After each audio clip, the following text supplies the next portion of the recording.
Hello everyone and welcome to my channel, Climinator 1978 or 1978, whichever way you want to pronounce it. I have just over the last few days watched Saws 5 and Saw 3D. Sorry, correction. I've watched Saws 4, Saw 5 and Saw 3D. I didn't watch number 6 because I consider that to be the worst one out of the whole franchise, but maybe I should give it another go, as I haven't really watched it all the way through since its original release. But I've been doing this to build up for the release of Spiral next week, which is the spin-off from Saw. And, oh God, I'm so excited for this. Anyway, for those who follow the Saw franchise or know about it, then in Saw 3, after anyone saw 3, people wondered how the franchise could go on after Saw 3. So when Saw 4 was announced as greenlit, people thought, how could that occur? Because the character of Jigsaw, who is the serial killer in the Saw franchise, was killed off in Saw 3. Well, that happens. What happens in Saw 4 is that someone else takes on the mantle of Jigsaw. And it's a whole new apprentice who puts his victims through these sick, twisted games of like obstacles where they're dicing with life and death. And Saw 4 sees this SWAT team officer called Riggs being kidnapped and being the one forced to go through all the challenges in order to save two police colleagues of his. One being Detective, I forgot what his name is, from Saw 2. And also one that was introduced in Saw 3 called Detective Hoffman. Now, Riggs goes through all of these obstacles, and he gets to the person who he believes to be Jigsaw at the very end of the film, and shoots the bastard, only to find out that one of the two people that he went to save actually is the real Jigsaw of the film. He's the real mastermind of the film. And it turns out that this mastermind in Saw 4 is one of the many apprentices taken on by the original Jigsaw. And that is, of course, Detective Hoffman, who would then go on to have his own storyline in Saw 4, Saw 5, Saw 6, and then Saw 3D.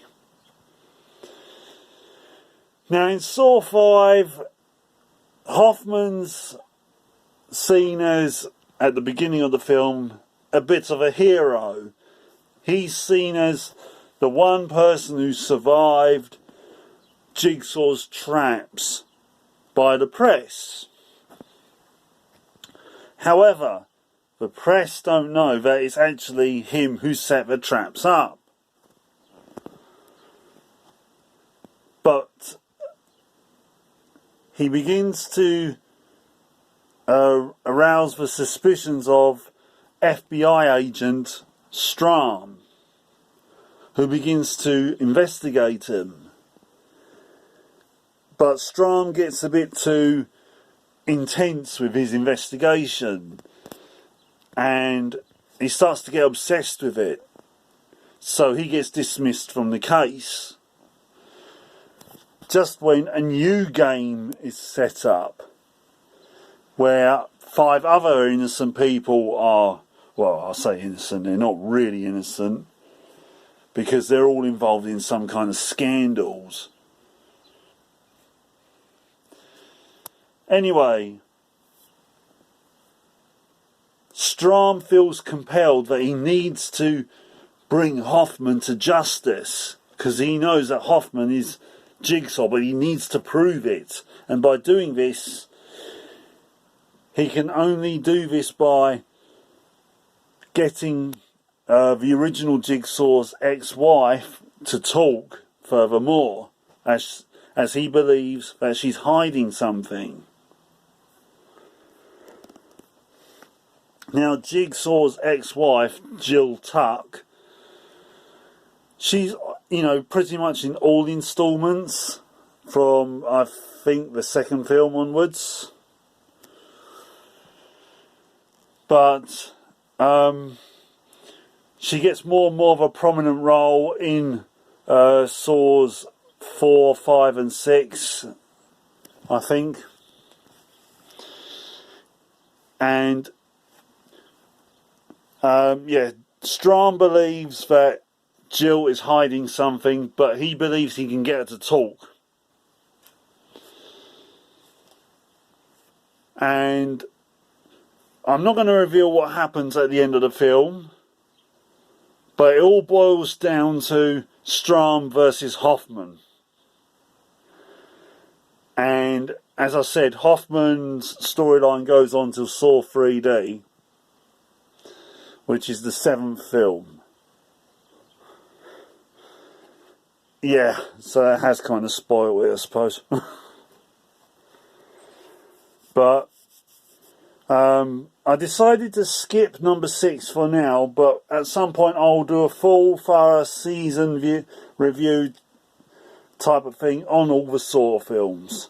Probably when it comes to the DVD home release of Spiral. Anyway, Saw 3D, and by this point pretty much the whole entire media knows about what Hoffman has been up to. They know he's been a bit of a naughty boy. They know he's, been one of Jigsaw's apprentices, or at least they know early on in the film. It's not a great film. It's definitely not one of the best. In fact, it's one of the worst. But it's still entertaining to watch. And again, there's a whole new bunch of victims who are being held captive by Jigsaw's games, well, Hoffman's games, I should say, of life or death.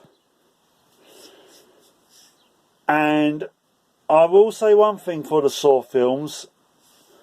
Most of the protagonists have a fairly good story arc, kind of fairly good. The one in this film absolutely sucks. He absolutely sucks.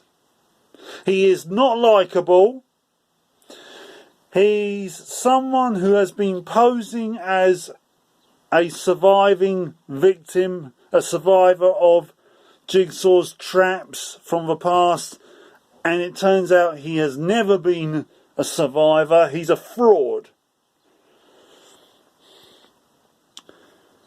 But it turns out he's a fraud,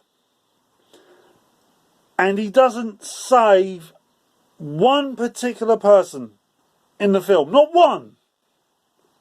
I remember fuming about this when I came out of the screen room back about 11 years ago. He sucks. You could literally remove his character from the entire film and it would be no different at all.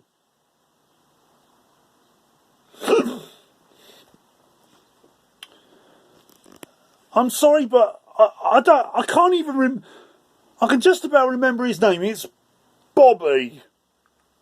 I mean, he's going to get nowhere with a name like that, is he? oh yeah, I'm a horror movie character, I'm a horror movie hero, yeah, my name's Bobby, it is. But no, seriously, the character sucks. He is not likeable, he is self-indulgent, he is vain.